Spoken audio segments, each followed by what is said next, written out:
இதெல்லாம் ஆண்டவருடைய செயல்கள், ஆண்டவருடைய மேலன், ஆண்டவருடைய நாமம் மகிமைப்படுவதாக. ஆண்டவருடைய நாமம் மகிமைப்படுவதாக. ஆண்டவர் எங்களுக்கு 3 பிள்ளைகளை கொடுத்தார். 3 பிள்ளைகளும் ஊழியம் செய்கிறார்கள். 2 பேர் கர்த்தரை ஆராதித்தார்கள். பார்க்கும்போது எனக்கு கண்ணீர் வந்தது. அவர்களும் நல்ல ஊழியம் செய்ய ஆண்டவர் வைத்திருக்கிறார். அவங்க ஒரு சபையில் பிரசங்கம் பண்ணிட்டு இந்த இடத்துக்கு ஆண்டவர் இப்படிப்பட்ட நல்ல குடும்பங்களை கொடுத்தார், நல்ல மருமக்களை கொடுத்தார், நல்ல உடல் ஊழியர்களை கொடுத்தார்.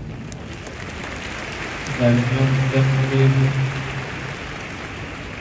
ஆண்டவர் அவர்களை எனக்கு தந்தார். அருமையான ஊழியர்களை கொடுத்தார். நாங்கள் எல்லாரும் ஒன்றாக இருந்து நாங்கள் இந்த ஊழியத்தை செய்து வருகிறோம். இப்பொழுது என்னுடைய ஊழியம் முதல் செய்தி கட்டி நான் வரவேற்கிறேன்.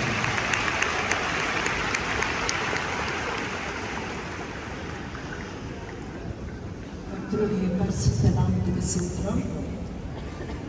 இந்த வருடம் முழுவதையும் ஆண்டவர் 25வது வருஷம் முழுவதையும் அவருடைய கிருபையினாலும் இரக்கத்தினாலும் தயவினாலும் மன ஒழுக்கத்தினாலும் கடந்து வர கர்த்தர் கிருபை கொடுத்தார்.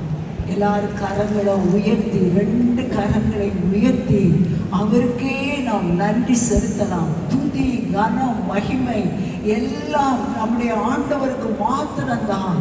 ஆமே, இந்த வருஷமெல்லாம் எங்களை நடத்தின அன்புக்காக நன்றி ஆண்டவரே. இந்த 26வது வருஷத்துக்குள்ள பிரவேசிப்பதற்கு முன்பாக நாங்கள் இந்த இடத்துல வந்திருக்கிறோம். இந்த இடத்தை எங்களுக்கு ஆயத்தப்பட்டி கொடுத்திருக்கிறதற்காக உமக்கு நன்றி ஆண்டவரே. ஆமே, உங்களுடைய இரக்கத்திற்காக, உங்களுடைய கிருபைக்காக, உங்களுடைய